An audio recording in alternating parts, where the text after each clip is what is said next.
Okay, welcome back everyone. It's a pleasure to have Prof here, who's going to tell us all about black hole perturbation theory.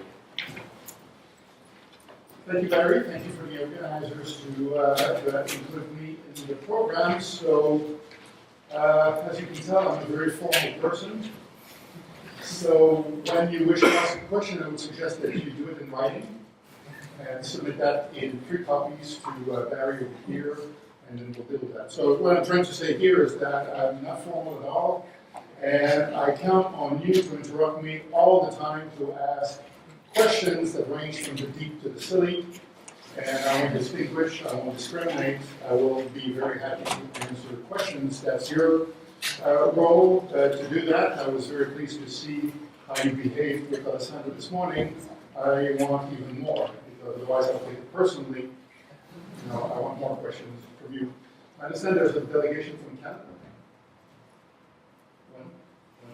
So I expect you to lead the way. You're going to be the world leader in asking questions. And for the rest of you who are not Canadian, I'm sure you can do better than the Canadian. Well, I'm actually Irish, so. Okay, you can do better than the Irish. Okay, so I want to tell you something about black hole perturbation theory. And you've already heard some things about that. I know yesterday the Reggie-Wheeler equation was mentioned. Those potentials, we'll talk about things like that, but I really wanted to start at the very beginning, and what I'll do in the course of those lectures is to, well, first of all, introduce the subject a little bit and motivate it a little bit, and then I'll start at the very beginning. I'll talk about, very, very, preliminary things, very primitive things, so that we can slowly introduce the main ideas and then apply those main ideas to perturbation theory to general relativity, but more specifically, eventually, to describe perturbations of a Schwarzschild black hole. And then probably tomorrow I'll talk a little bit, not very much, but I'll talk a little bit about perturbations in Kerr. There will be a workshop about all of this tomorrow afternoon, and I have, I'm looking forward to that. I hope you are looking forward too. We'll go to the other room where you can, work in small groups. And I think you'll gain a lot of insight into various things about perturbed spherical bodies in GR. And on Thursday, I'll come back to some of those themes. But you will already have discovered some of the main ingredients of what we'll talk about on Thursday. Anyway, let's see how it goes. I'm not too clear on how much time I'll need to cover everything. So it could be that we'll all be done after an hour, but I kind of doubt it. Okay, so why perturbation theory? Who's seen the big book of exact solutions? Who's, opened it, read a few solutions? So we have a big book of exact solutions in GR, and it's about this big, it weighs a lot. It's a big book, and you may wonder, well, why do we need to do perturbation theory when we have so many exact solutions available to us? And the and the reason for this, may depend a little bit on whether you approach the book as a physicist or as a mathematician. If you're a mathematician, you're very impressed with the book because it contains so many exact solutions. If you're a physicist, you're not impressed at all because nearly all of those solutions are completely devoid of any physical interest. So in reality, when we talk about exact solutions to the Einstein field equations, there's maybe 3 or 4 that we use to do physics, and the rest are very interesting, no doubt, but mathematical curiosities, nevertheless. At least that's my physicist's view. If you want to challenge me, fine. I'll probably, differ. I'll probably, express a weaker opinion. But it seems to me that the physically interesting solutions to the Einstein field equations are very few, and if you want to proceed beyond them, you have to come up with creative ways of generating perhaps approximate solutions to describe things that are closer to physical reality. So in practice, Schwarzschild, yeah, that's a very useful solution. We can do a ton of physics just playing around with the Schwarzschild metric.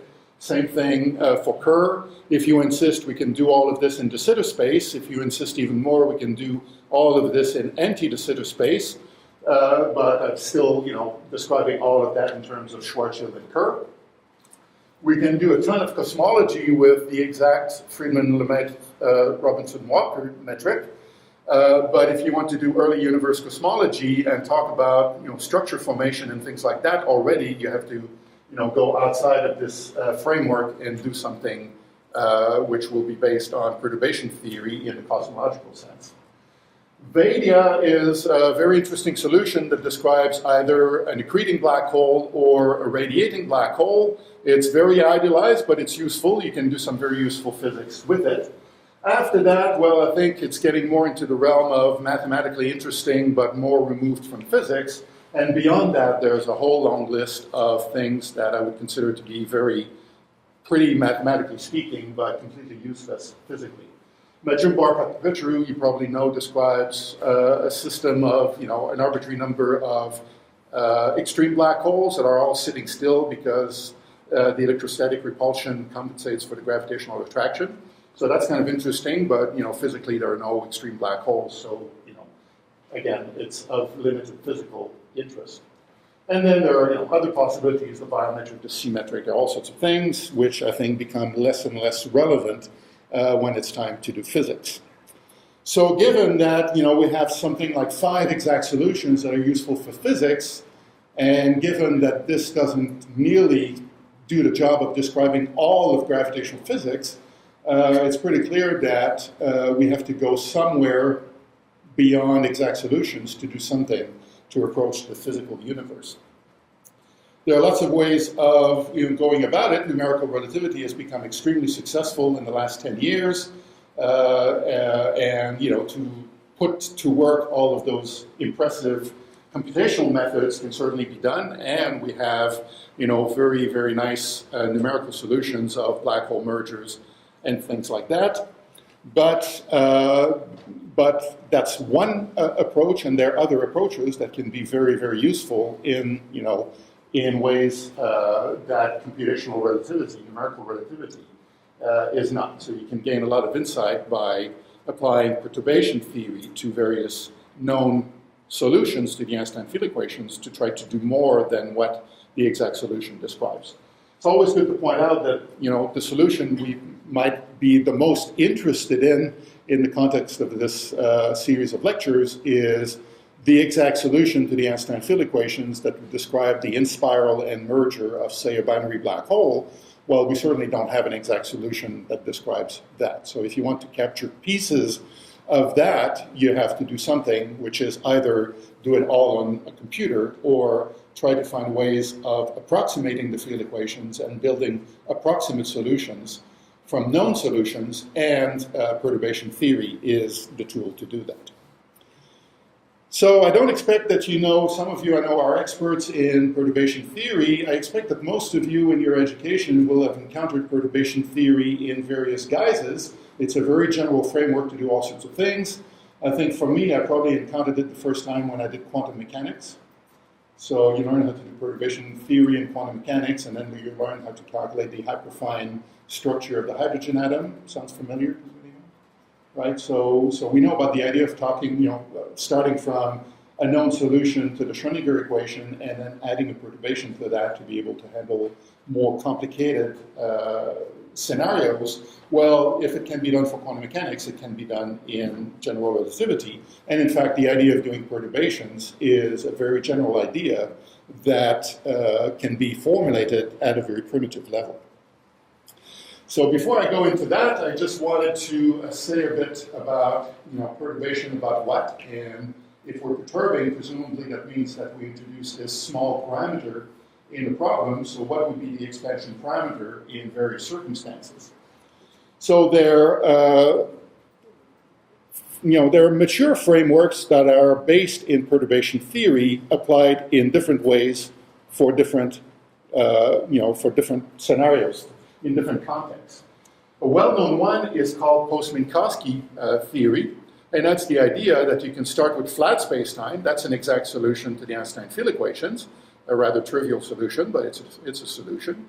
And you can use flat spacetime as your exact solution and add a perturbation on top of that. That's the basis for linearized general relativity. I'm sure all of you having studied general relativity, will have seen a version of linearized theory.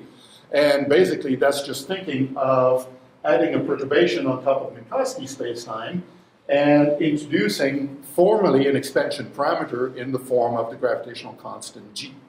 And you can think of doing this at first order in g, that would be linearized theory. And you can think of doing this systematically ordered, by order in additional powers of g. And that would be building a perturbation theory about flat spacetime. All of that is post-Minkowski theory. Similarly, what you can do is, instead of using capital G as an expansion parameter, you can think of using 1 over c squared as a formal expansion parameter, and that's the idea of post-Newtonian theory. Again, you start with flat space-time as your exact solution, and you add a perturbation on top of this, but instead of linearizing or expanding in powers of G, you expand in powers of 1 over c squared. So formally, it's a little bit different, and some of the ideas are the same, common to both expansion schemes, but they capture slightly different ideas. An expansion in power of g, tells you that what you're trying to convey is a picture where the curvature of spacetime is weak, that deviations from flat spacetime are weak. What you're trying to capture here in post-Newtonian theory is the idea that the motion of bodies in your spacetime will be slow, so 1 over c squared is really a shorthand for v over c squared, and you're thinking of that as an expansion parameter. Typically, if you want to do something that resembles a binary black hole in spiraling and eventually merging, you can describe that in a combination of expansion schemes that capture both.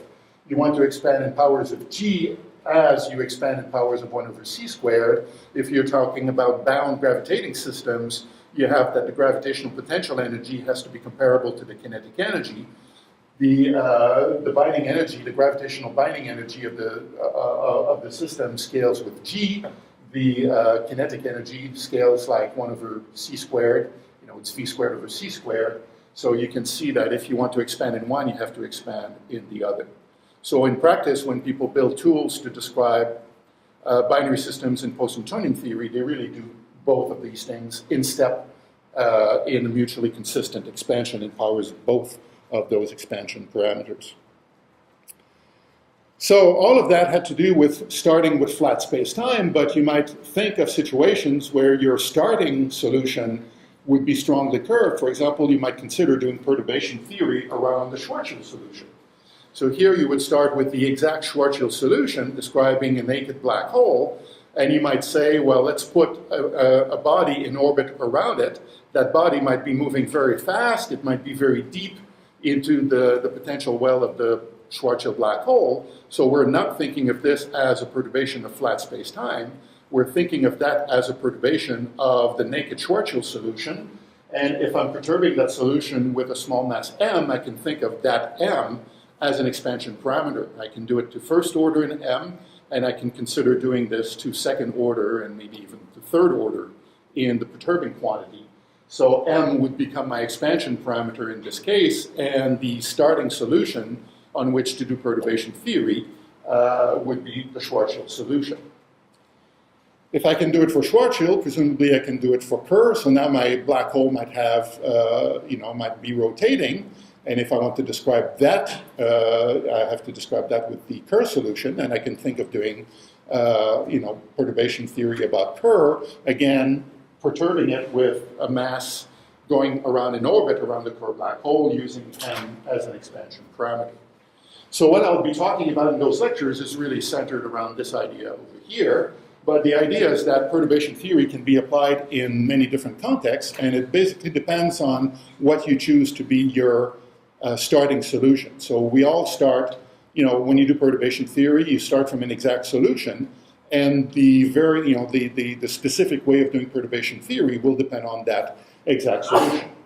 If you're a cosmologist, what you'll start with is the background solution will be your Friedmann-Robinson-Walker metric that describes a completely homogeneous and isotropic universe expanding, and what you might want to do is to add a perturbation to it a very small density perturbation that eventually will grow to form galaxies.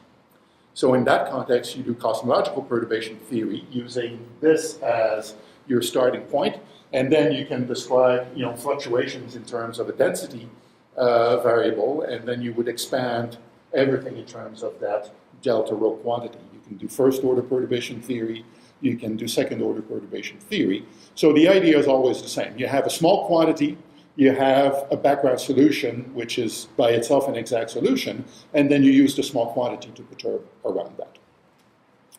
So that's perturbation theory, and the idea is that perturbation theory always comes with some expansion parameter, and then you can crank out solutions, corrections in various powers of that small quantity.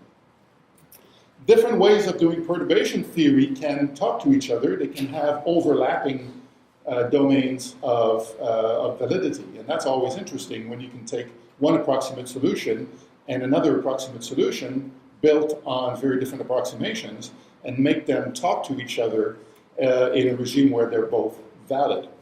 And all sorts of games like this have been played. I've stolen the slide here from Leo Barak when he gave his talk at the GR meeting in New York City. And that's a plot that you may have seen before. In fact, Alessandro, you probably had one of those in your talk. In some versions of that. So the idea here is to consider a parameter space where you have on this axis the separation between two bodies, going from almost nothing to very large, and the mass ratio going from 1 to also very large. We can think of numerical relativity as being essentially exact. Of course, when you do computations, there's always numerical errors that you introduce, but let's forget about that. You can consider numerical relativity to be an almost exact way of solving the Einstein field equations, but for practical limitations, you run into trouble when the separation becomes too large.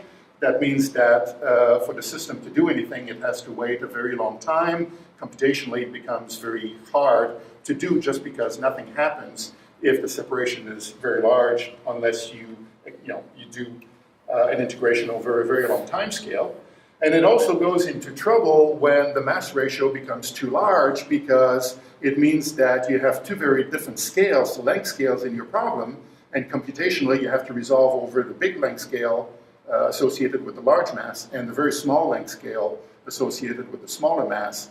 And in principle it can be done, but computationally it becomes very expensive when you have to resolve very, very different scales like this. So numerical relativity is very good when the scales are all comparable to each other. So that puts it in this corner here of the parameter space. When you consider large separations, you are considering slow orbital motion. And that's precisely the regime where post-Newtonian theory and post-Minkowski theory becomes powerful. That's the regime of slow velocities, weak gravitational field. So it's up here in the region of parameter space. One thing that those ways of doing perturbation theory can do very well is to handle different scales of mass. So it's limited in the separation and orbital velocity, but it's not limited in the ratio of masses. So you can push post-Newtonian methods and post-Minkowski methods and all of this arbitrarily far into this regime over here. You can do that very well, but you can't push it down too far. Sorry, but it's Yeah. not clear for me why numerical relativity is not good for different masses. So it's this business of having a very large scale in your problem and a very small scale in your problem. You have the large mass with the big length scale, and you have the small mass with the small length scale. And if you want to set up a computation, you have to resolve over the very small scales of the small mass. At the same time, you have to handle all the big scales associated with the big mass. So it's just that in order to do something over this length scale, you have to resolve over this very tiny length scale if you have a very large mass ratio. So it's not an issue of principle, it's an issue of practice. Having basically to do too many computations to be able to handle all the scales in the problem. So it's not a matter of principle, it's really a matter of practice. Does that answer your question? Okay. And then, so finally here, if you have a mass ratio that's very large, that's precisely the regime where doing black hole perturbation theory can really buy you a lot, because the starting assumption here is that you're talking about a small mass moving around a very large black hole. So inherent to that idea, there's the issue of, there's the idea of a very large mass scale. The small mass has to be very small compared to the large black hole, but you can build a perturbation theory based on that, starting with the known Schwarzschild exact solution as the starting point, build a perturbation on top of that. That method is really unlimited in terms of what it can do in terms of separation, because you can imagine doing this in the very strong field of a Schwarzschild black hole or at very large distances. It really makes no difference. So perturbation theory can go all the way up here, but of course it's limited by the size of the mass ratio, because if you start making the masses comparable to each other, that picture that you have a small perturbation on top of the large black hole becomes inaccurate. So black hole perturbation theory cannot be pushed toward the left, but it can certainly be extended toward the top of that diagram.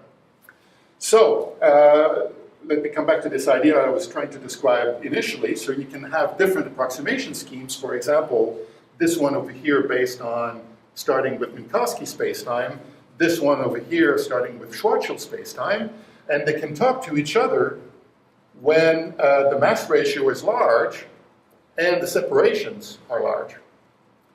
So there's an overlap domain between black hole perturbation theory and Poissonian theory that can be very fruitful. You can compare predictions in each of the two approaches, and they have to agree when they're both in this overlap here, where both methods should apply. And there's been a very fruitful game of comparing predictions of black hole perturbation theory and predictions of Poissonian theory in that common domain of validity over the years, especially in the context of cell force. And that's been very informative. People from the Poissonian theory side have learned something from the cell force and vice versa. So to have different approximation schemes that can talk to each other in an overlap can be very, very useful. Alessandra, you had the question?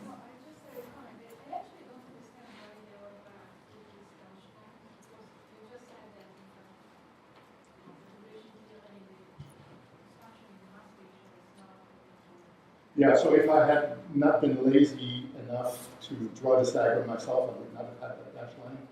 I think we'd have to ask Leo why he. I don't know. So the only thought that I have is that to do cell force with very large separations based on a numerical scheme might be challenging for the same reasons it would be challenging for numerical relativity. So maybe that's why.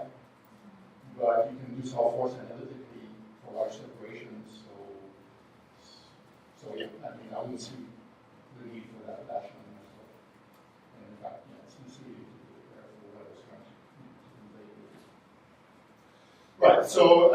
So on a variation, of that way of thinking is that you can certainly, in a very nice domain of validity that's common to both, compare predictions of Poissonian theory and numerical relativity, and Alessandra presented a lot of very nice results based on that. And it works this way too. So in principle, you can take numerical relativity and try to push it to very large mass ratios and start comparing with cell force, and that has been done also in the past. So, so this idea of having different ways, different perturbation theories to be able to map all of this in different ways, I think that can be very fruitful. But what I'll focus on mostly in these lectures is that way of approaching things, where you have a large black hole and something small going around. All right. Good. So I've had one question so far. I'm keeping tabs. So the Canadian hasn't, Canadian-Irish person hasn't done her job yet. No pressure. Okay, so I wanted to introduce perturbation theory in the most gentle way possible. And I'm going to do something really, really, really simple first, and then we'll build it up to GR. And we'll do it gradually. And the point of doing it simple first is that I really want to focus on the essential ideas that will be seen to play a role in the GR perturbation theory. And I couldn't think of a simpler problem than an algebra problem, where I'm trying to solve this equation for x with that epsilon term in the equation, epsilon being thought of as a small fixed number. Think of this as 0.01. So I have an equation like this with a small quantity in it. If that small quantity were not here, I would know exactly how to solve that equation. I don't think I need to tell you what the 4 solutions are. You can just read it off. I didn't want to be bothered with 4 solutions, so I'm going to say that I'm looking for the positive solution to that equation.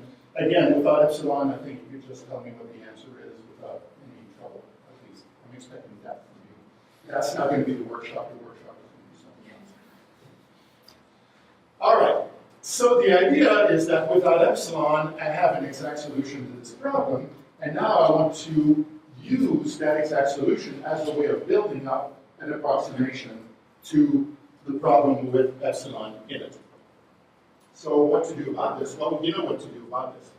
By the way, I chose a quadratic solution here because I didn't want to go through this. So I didn't want to have an exact solution for the perturbed problem. So if I had written the quadratic equation, we could solve the quadratic, we could solve the cubic, but I guess we can't solve a quadratic equation. So that's why it's a 4th order equation like this. And I'm taking it for granted here that there's no exact solution to that equation that we can write down in closed form. Of course, we can calculate the roots of that numerically, but I want to avoid doing that.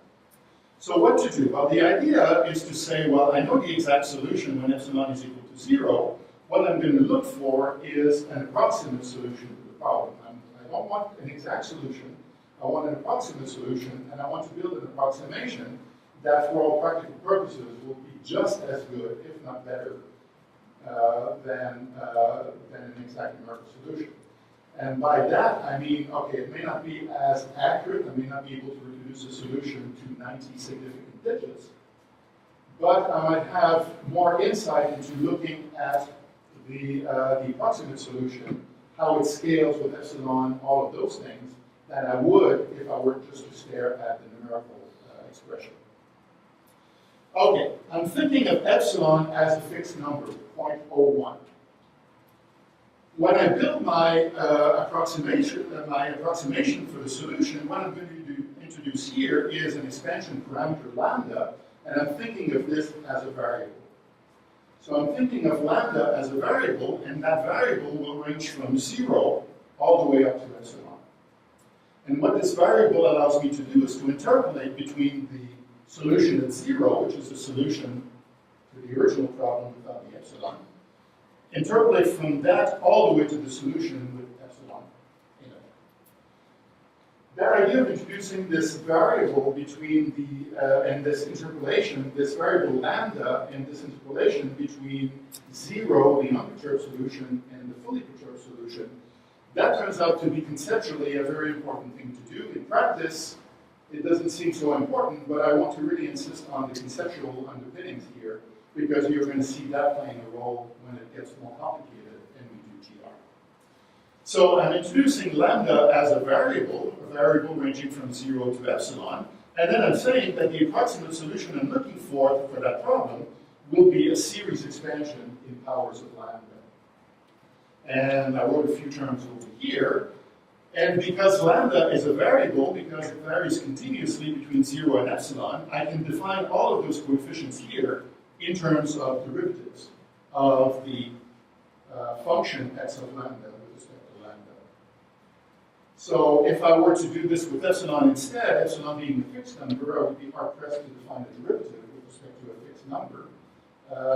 That's the reason why I need the variable. So introducing that variable, it goes between 0 and epsilon, allows me to define those expansion parameters here as derivatives of the full solution, which presumably involves an infinite number of terms, differentiated any number of times with respect to lambda.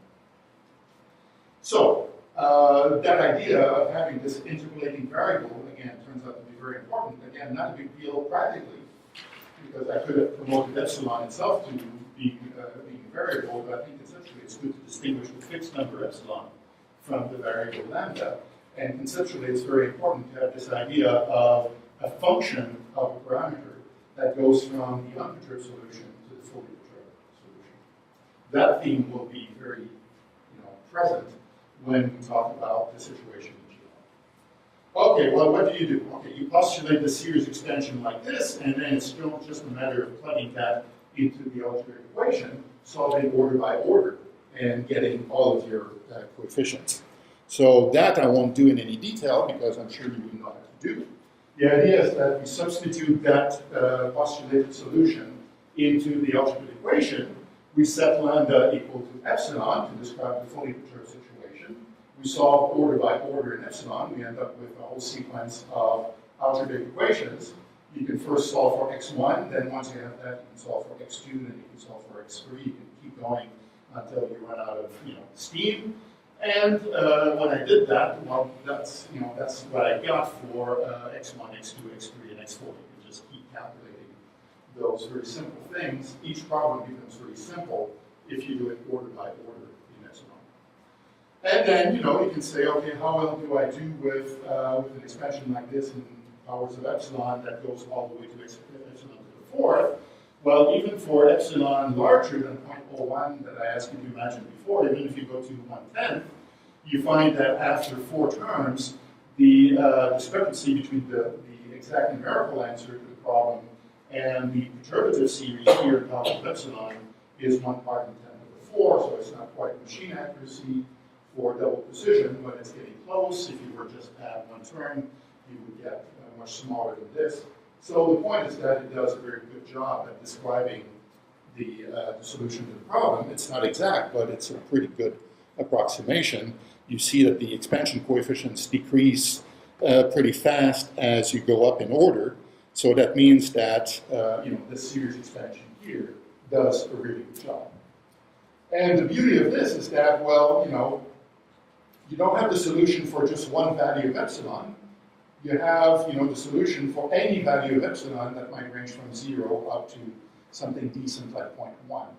So by solving the problem, you solve the problem for a whole class of problems of a similar nature, not just for one. When you solve it numerically, of course, you've got the one answer for that one value of epsilon. So in that sense, you've gained a little bit more insight into the problem by doing it approximately as opposed to exactly for one very specific value of epsilon. So when you set up something like this and you postulate a series expansion like this, you may not know, and you will probably never know, whether the series will converge to anything. To test convergence, you have to know the coefficients at very high powers, and you can take a ratio of coefficients and decide whether the series converges or not. But typically when you do perturbation theory, you might do a few orders, and after that it gets too hard, so you will never get to a high enough power that you can test convergence on that series. So something that you really have to do if you think of this as, as an applied mathematician, you have to be very pragmatic. You may not be dealing with a convergent series, and in fact you will never know if it's a convergent series or not. So at best you should consider that series expansion as being an asymptotic series. And if you're pragmatic and all you ask for is some decent approximation to to the exact solution, then usually you can do pretty well like this. What tends to happen in situations like this is that the series you get is only asymptotic, and you get a very good approximation if you go, say, to 5th order, and then you discover that as you add more terms to the power series, like x to the 6th, or lambda to the 6th, or lambda to the 7, you start, so your numerical answer ends up being less accurate after more terms. So asymptotic series tends to, to become very accurate and then less accurate, and you're instructed to stop when when you start losing accuracy.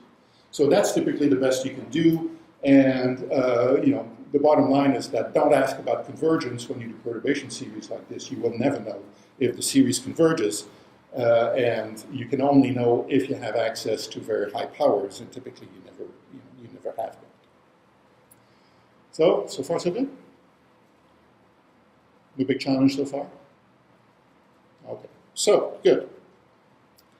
So that was the most primitive version of perturbation theory. We can think of applying the same set of ideas to, say, solving a second-order differential equation.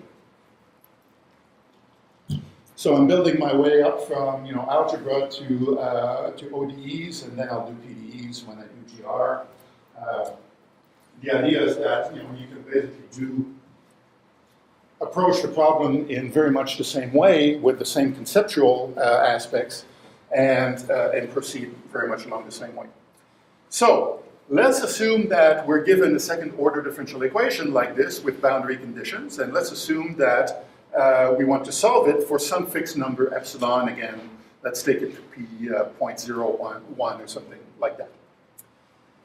Well, in this case, in fact, there is an exact solution to that problem. You can write it down in terms of Airy functions, but Airy functions are complicated. So let's pretend that that exact solution is unknown to us, and let's try to see if we can do perhaps better with more insight in terms of a perturbation series. So epsilon is a small number, so I'm assuming that we can solve this equation with epsilon equal to 0, and I'm assuming here, being very sophisticated people with a good education, that you can solve that equation in your head with those two boundary conditions. And you can cheat and read it off right here. So that's an equation for epsilon 0 that I know how to solve. Therefore, I have a basis from which to do perturbation theory. I have an exact solution, and what I can do is to take that exact solution and perturb it like this by postulating the existence of a one-parameter family of solutions, with lambda, again, being that variable that will interpolate between 0 from the unperturbed solution to the fully perturbed solution when lambda is equal to epsilon. So I have this one-parameter family of solutions with that variable lambda playing the role of the parameter, and I just postulate like this a power series expansion. And then I could continue this as long as I want. And I have expansion coefficients here, which now become functions of x that are still defined in terms of derivatives of the full solution as a function of lambda with respect to lambda.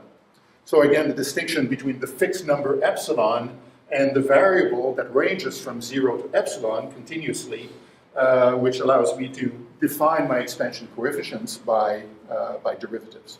So my expansion coefficients are just partial derivatives with respect to lambda evaluated at lambda is equal to 0. So now the problem is a bit more involved because I'm solving a second order differential equation. I have to impose boundary conditions.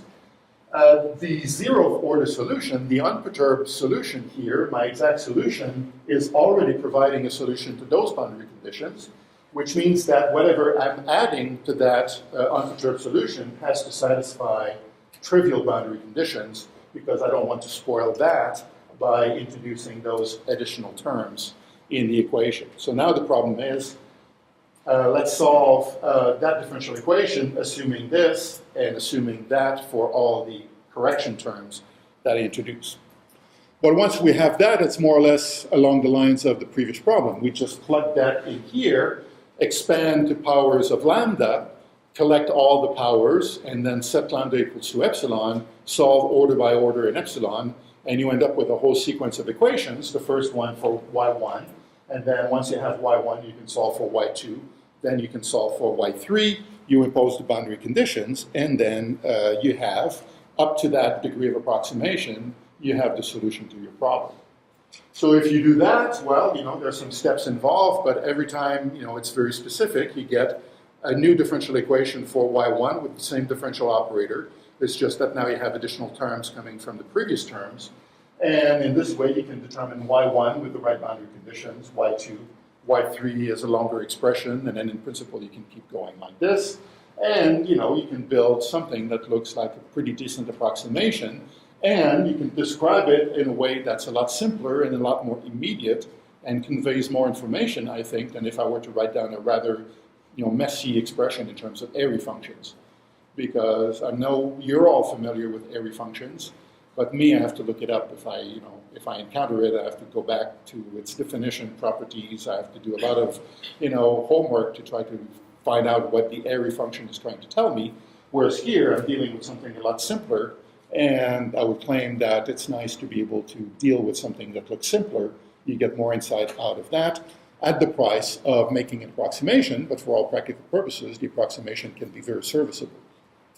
Again, there's nothing telling you here that this series will ever converge. You know nothing about this, but that's fine. You can look at this as an asymptotic series and just look point-wise at how these terms add up to build something like a good approximation. Yep? Yes. Since you have a differential equation, can I have a reverse relation in terms of that has convergence? Sorry, say again? Why can't you get a recurrence relation in this case and test convergence for ratio So the issue. So yes, in principle, you can do all of this. It's just that to determine all of those things at higher and higher order, you have to solve the previous orders. And so I'm not sure that you could.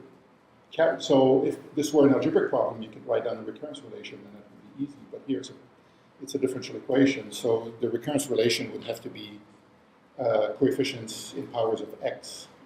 As functions of x. So I'm not sure how, so maybe you could do something along those lines, but I don't know. Yeah, it would just be, messy. So, yeah. So I think, but the main idea is that maybe in special cases like this that are simple, you might be able to go much beyond what I'm describing here. But for, generic perturbation problems, you would not be able to test convergence. It just wouldn't be, feasible. So a message here is that you have to be pragmatic when you do mathematical physics. If you are too much of a mathematician, then you'll be paralyzed by the fact that you can't do anything exact, and that will prevent you from making progress. If you're very pragmatic about things, you can make progress and ask for rigor later or never. And as a physicist, you never care about rigor, so you're fine being a complete pragmatist. Any other questions at this point? Okay, so basically I wanted to introduce the basic ideas, and so far the unifying theme is that you have this one parameter family of solutions that allows you to interpolate between the base solution, which is an exact solution, and the fully perturbed solution. You have this sliding parameter that allows you to go from one to the other, and we'll see that coming later in a slightly different guise. Now, the question I'm sure you were burning to ask is, does this always work? And I always introduce a perturbation series in lambda and solve all my problems this way. And sadly, the answer to that question, which you were just about to ask, I know, is no. Sometimes it fails completely. Sometimes, failure is completely abysmal. So there are lots of problems for which a straightforward expansion like this doesn't work. And I just wanted to, bring your attention to that because you may well at some point encounter failures like this. Here are two examples.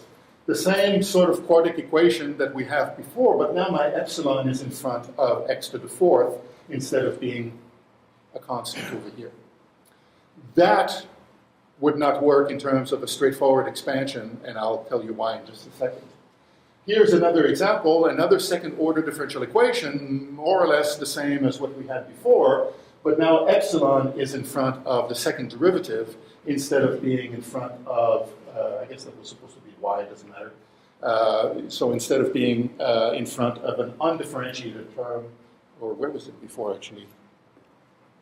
Before it was in front of y, so it could have been in front of the first derivative, but here it turns out to be in front of the second derivative, and that spells bad news for regular perturbation theory of the sort that I was describing before.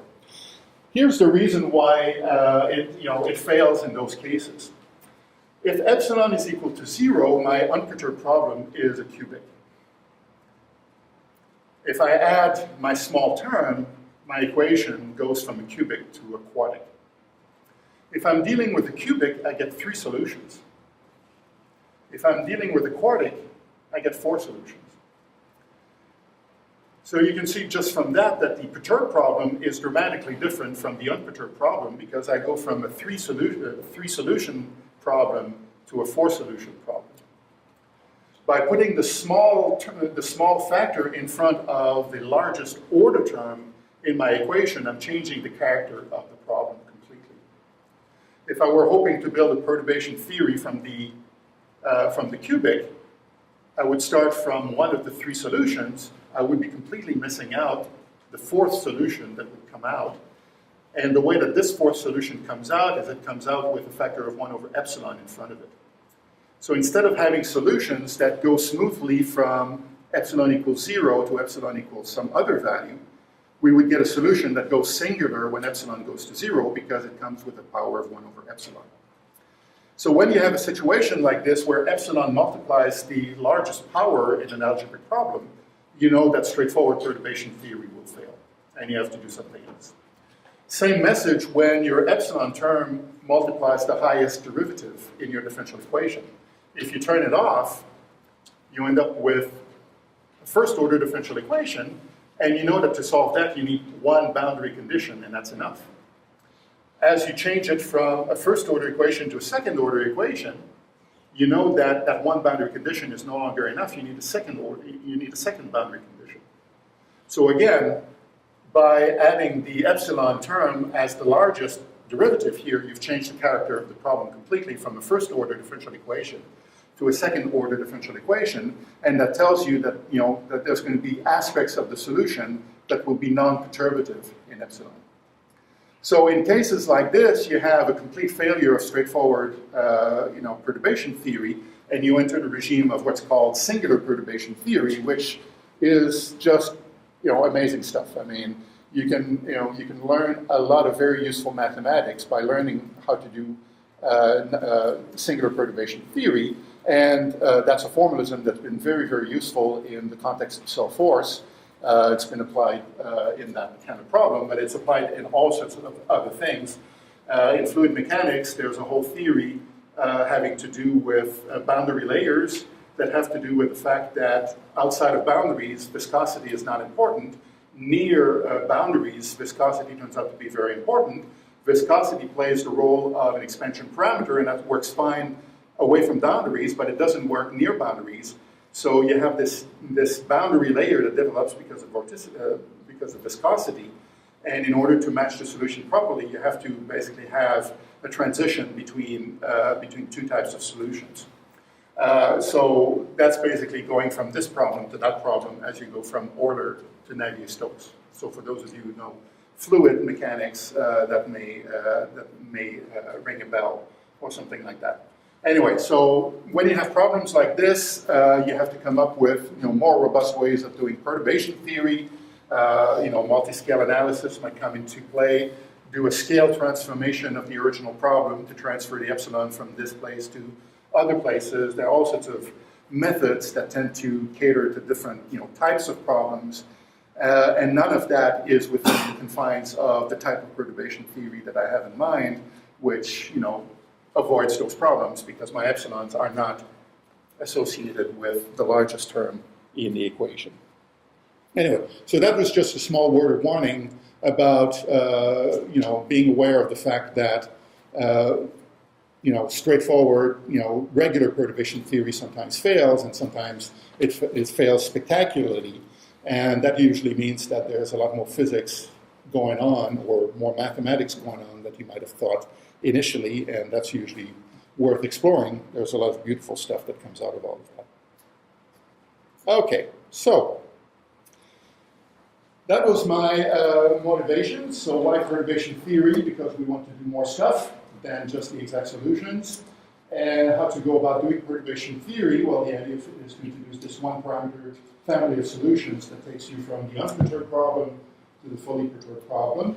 Now what we have to do is to apply those beautiful ideas to something that we all know and love, how to do perturbation theory in GR. So I'll talk fairly generally first in terms of doing this in any context in general relativity, so not assuming anything about the starting metric, and then I'll specialize this to Schwarzschild and Kerr as we keep going. So let me make sure I can keep track of time. So, okay, so I've got 20 minutes. Okay, so let's think of how to do perturbation theory in GR. And in fact, well, I think I can be confident that you've already done that to some extent, because I'm sure all of you in your education and your first course doing general relativity, you learned about linearized theory. Show of hands, who's done linearized theory? So, pretty much all of you. So you've already done perturbation theory. Perhaps you didn't call it that. Perhaps you didn't quite, connect it to the previous ideas, but you've done it before. So we can think of, doing a linearized general relativity as a first example, and then we'll move on to something slightly more complicated. So, in GR, the goal is always to solve the Einstein field equations, and you're trying to solve the Einstein field equations for a metric, and the Einstein field equations involve the Einstein tensor on the left-hand side. That's just a complicated differential operator acting on the metric. And on the right-hand side, you have the energy momentum tensor, T mu nu, and T mu nu is built from the matter field, but it's also built from the metric. So it's highly nonlinear, not just because the Einstein tensor itself is nonlinear, but because T mu nu itself involves the metric. So it's a difficult problem to solve for anything that you might be interested in. So the context of perturbation theory is to think of the energy momentum tensor as being small. And when we do linearized gravity, we're going to start with a metric given by the Minkowski metric, and we're going to add a perturbation to this. And then the ideas are very similar to what we talked about before. So I'm thinking of T mu nu here as something that's, that's proportional to some kind of epsilon. Epsilon might represent the mass of a perturbing body, for example. So let's think of T mu nu involving this epsilon. So epsilon has been introduced in the problem, not in a way that would cause concern if it were, multiplying a second derivative or something like that. No, it's just introduced here on the right-hand side where we don't have derivatives of the metric, so we can expect regular perturbation theory to handle this very well. So what do we do? Well, we just say, as we did before, that we're going to introduce a one-parameter family of metrics with, that parameter lambda ranging continuously from 0, the unperturbed situation, to epsilon, the fully perturbed solution. We're going to say that the 0th order solution will be the Minkowski metric, so we start from an exact solution, and then to that we add a first order perturbation, a second order perturbation, and then we can keep going to high order if we wanted to. How would we define those coefficients here, which depend on the space-time coordinates? Well, as before, we would define them as derivatives with respect to lambda. And again, it's important conceptually that I do have this continuous variable going from 0 to epsilon if I'm going to define those derivatives. So that's why I talked about this previously, because I wanted to do it here. And that's the way of thinking about doing perturbation theory. So we take those derivatives of the lambda-dependent metric, and we evaluate all of those derivatives at 0, and that gives us each term here in the series expansion. And then, well, it's just a matter of turning the crank. We've plugged that back into the field equations, group terms order by order in lambda, and then solve order by order, and that's our perturbation theory. So the basic idea, I think, is pretty simple. There's a complication that arises, and I'm sure you're familiar with this, having encountered that in linearized gravity. The point is that, in GR we have diffeomorphism invariance, and that's just a fancy way of saying that we don't have a prescribed coordinate system, and we can change the metric at will by just introducing a change of coordinates. Now, in perturbation theory, the coordinate freedom is more restrictive because I wouldn't want to introduce a coordinate system that would change the background metric. I want to keep working with, the 0th order metric here. I want to keep describing it as the Minkowski metric, and presumably what I meant by this, and that's what I meant by that, I want to work in Minkowski coordinates, I want to work in Lorentzian coordinates, and have the background metric, be simply -1, 1, 1, 1. So I wouldn't want to change the coordinate system to change the background metric, but I still have some coordinate freedom, and the coordinate freedom would be basically small deviations, small deformations from the original coordinate system. I'm still allowed to do that. If I change the coordinates in this way, by a term proportional to lambda and a term proportional to lambda squared and possibly higher order terms, I will not change the background metric. It will keep its form, but it will change the expression for the perturbation. So P1 will change if I do a coordinate transformation like this. P2 will change, and they will all change. I haven't changed the physics. All I've done is to change the coordinates. So part of life in perturbation theory is to learn to live with the fact that the coordinates can, change the appearance of a perturbation without changing its, its physics or its physical consequence.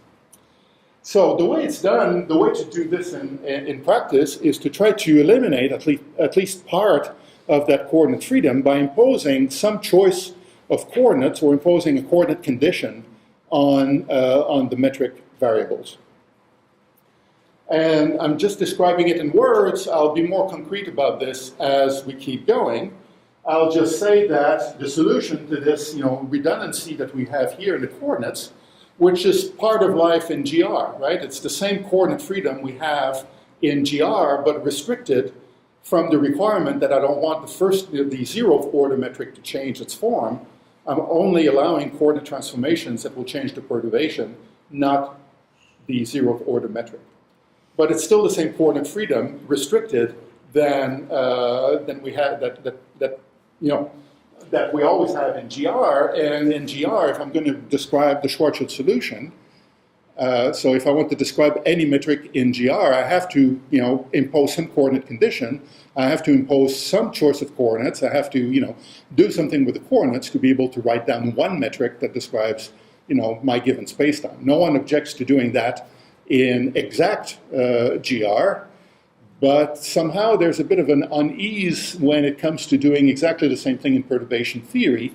And I'll come back to that theme because it's sort of funny sometimes to read papers where people get very uncomfortable about making a coordinate choice when no one feels uncomfortable doing a coordinate choice when it's time to write the Friedman-Robertson-Walker solution or the Schwarzschild solution or the Kerr solution. We're all happy to say those are the coordinates, here's the metric. We're all aware that we can change the coordinates and change the metric accordingly. The same is true in perturbation theory. No one should be surprised or perturbed about that, but somehow you can tell that some people are still a bit uncomfortable. Anyway, that was one of my many editorial rants that will come through in those lectures. So anyway, bottom line is that what we will never get in perturbation theory and GR is a unique solution to the perturbation equations, because I can change the appearance of a perturbation by just coming up with very small coordinate changes like this. And the way to deal around this, or the way to deal with this, is basically to do what we do in exact GR, impose a coordinate condition, and then you end up with what in many circumstances will be a unique expression for your perturbation. So what we do in linearized gravity, for example, is to, first of all, we tend to redefine the perturbation variables. So to simplify the appearance of the field equations in linearized gravity, instead of the original metric perturbation, we introduced a trace reversed version of it. So we just take the perturbation, remove half of its trace, and that means that the trace of H will be precisely minus the trace of P1. So that's just for convenience to write down the equation. Then to impose a coordinate condition, we need basically 4 conditions on the metric. And what is done in linearized theory is to impose this condition over here that says that the 4-dimensional divergence of the metric perturbation shall be 0. Again, that was not something that was compelled by the field equation. That's something that we choose to do as a coordinate condition to, again, simplify the expressions in the end. And when you're done doing all of this, you end up with a very simple-looking wave equation. Box here is just a wave operator in flat space-time, so you have 2-time derivatives, you have the spatial derivatives, and the source for that wave equation is just the energy-momentum tensor computed as if your matter field were living in Minkowski space-time. So remember that the original field equations had the energy-momentum tensor on the right-hand side as a function of the metric. If this is of order epsilon, when I plug in my expansion inside the metric here, and I want to stay at first order in epsilon, it's going to be okay to truncate G to 0th order to its Minkowski value as I do that. So that's why in linearized theory, you end up with an energy momentum tensor that depends on the flat metric, no longer contains the curved version of the metric, because that's higher order in lambda or higher order in epsilon. So all of this I think is very familiar, but all these, I think you can recognize all of this and see how it fits within that way of thinking about perturbation theory. So the one thing I wanted to insist on that we didn't encounter in the previous examples is this idea that if we want to specify the metric perturbation, we have to impose a coordinate condition, because otherwise we could have many different perturbations describing exactly the same physical perturbation just because of that freedom here of changing the coordinates a little bit. So we'll talk about that some more. This is often called a gauge condition because it looks a lot like what you would do in E&M. So if you try to write down Maxwell's equations in terms of the vector potential in electromagnetism, you end up also with some redundancy. So you have the gauge freedom of electromagnetism that you can use to your advantage. If you impose that the vector potential is divergence-free, you also end up with a wave equation for the vector potential in electromagnetism. So importing that language, people often refer to these types of coordinate transformations as gauge transformations, and they often refer to a coordinate condition like this as a gauge transformation.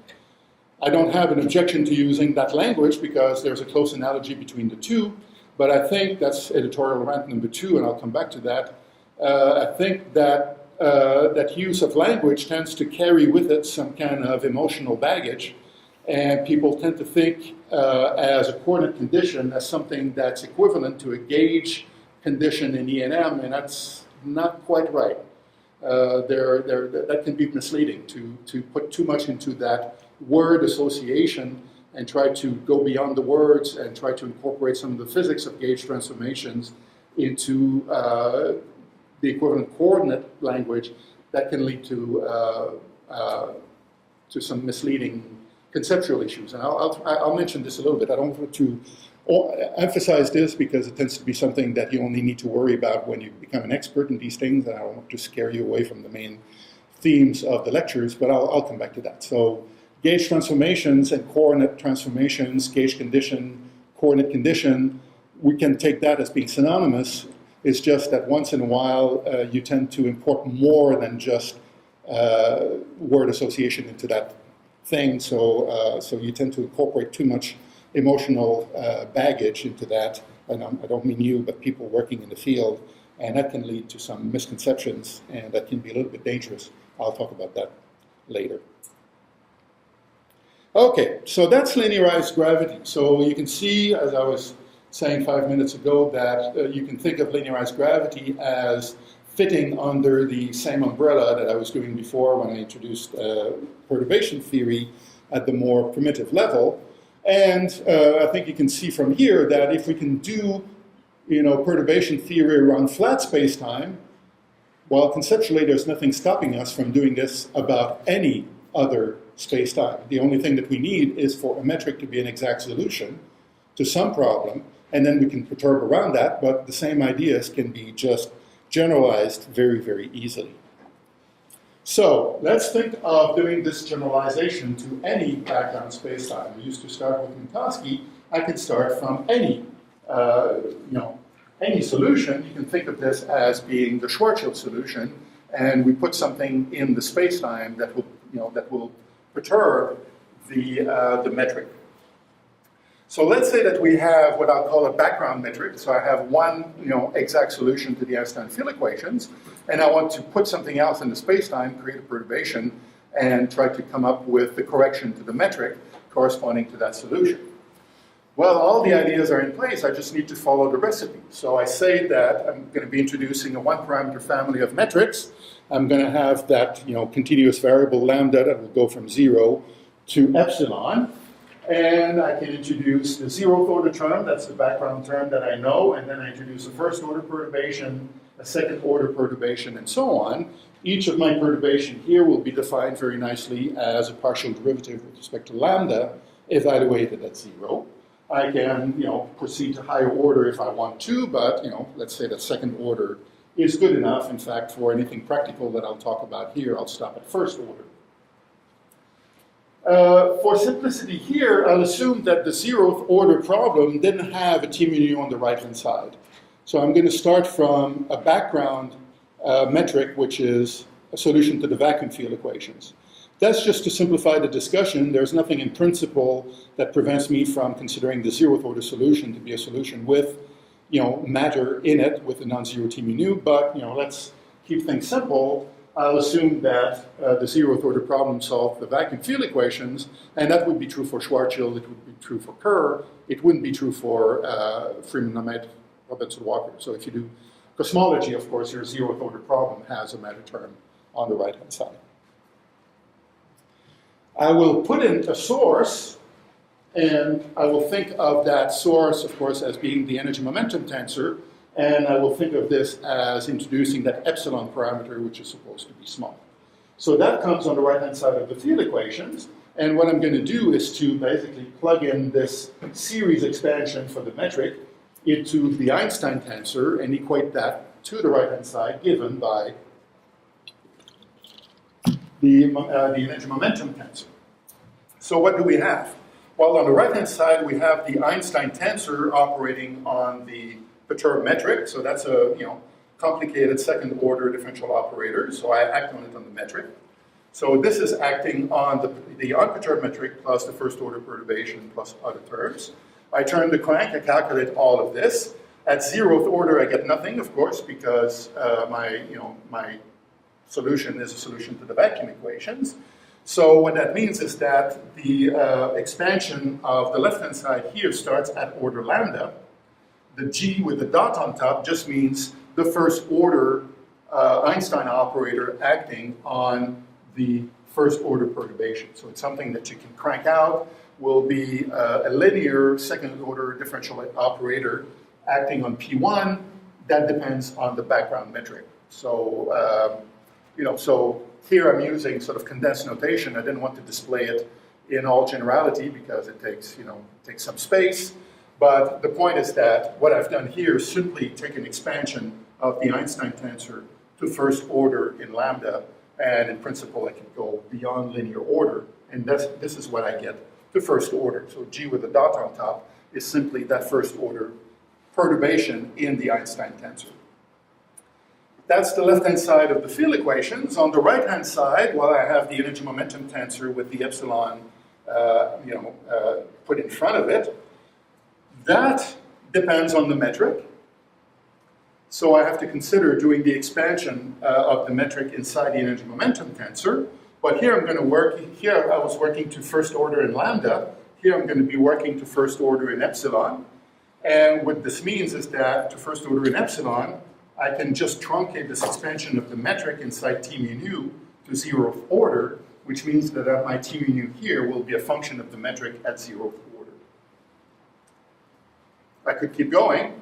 I would have epsilon multiplying lambda. That would be a second order term that then would be matched by that second order term in the Einstein tensor. So that's what I mean by just plugging it in, expanding order by order, and solving order by order in lambda, which has been set equal to epsilon. And, at least when you hide everything in notation, it looks like a very simple set of equations. You have the perturbation of the Einstein tensor on the left-hand side, and you have the perturbing T mu nu on the right-hand side. That's constructed from the background metric. That's a linear differential operator acting on the perturbation. So all you have to do now is to go and solve this, and you solve your perturbation problem. So that would be doing linear gravity, but not about Minkowski spacetime, but about some other metric that also represents an exact solution to the field equations. So black hole perturbation theory, or metric perturbation on the Schwarzschild metric, is basically based on that equation over here. We write down the differential operator acting on the metric perturbation on the left-hand side, equate that to the perturbing stress energy tensor on the right-hand side, and that's it. Then it's just a simple matter of solving the differential equations. This is a much simpler set of equations to look at than the full set of Einstein field equations, because that equation, if we only work to linear order, is a linearized equation. So all the operations here on the left-hand side are linear operations on our metric perturbation. And of course, that's why the perturbation problem is a lot simpler than the full exact problem that we may wish to solve, but cannot because it's too hard.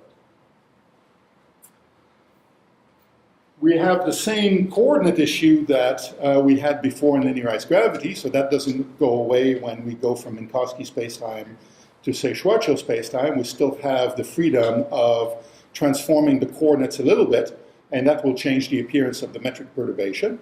So to this equation, we also have to add a coordinate condition, which basically are 4 conditions on the perturbation variable that will basically kill, either entirely or at least partially, the coordinate redundancy that we have when we set up a problem like this. So this is something that, so right now it looks a little bit sort of abstract and not very concrete, and you wonder, how do you do this? In linearized gravity, we saw that while imposing the divergence-free condition seemed to be a good idea because it simplified the field equations. The point is that at this point, you stare at this and you try to come up with one way of simplifying this based on, your choice of coordinate condition that might be different from anybody else's choice, but you may find it convenient. Everybody else might find it inconvenient. The point is that you can do whatever you want. We can impose any coordinate condition we wish. That's our freedom as an effort to reduce that coordinate redundancy that we always have in GR. So there's no choice that's better than any other in terms of, conceptual matters, but in terms of practical matters, you may want to do something here that will help you solve the problem, and you're allowed to do whatever it takes to solve the problem. So I'll put that in more concrete terms later, but that's just to say that all of the stuff that we talked about in linearized gravity that shows up in that context will just show up in exactly the same way if you do perturbation theory about any other background metric. So there's always going to be that coordinate freedom that lingers in there, and you have to basically cope with this, find a way to eliminate it, if not completely, at least partially.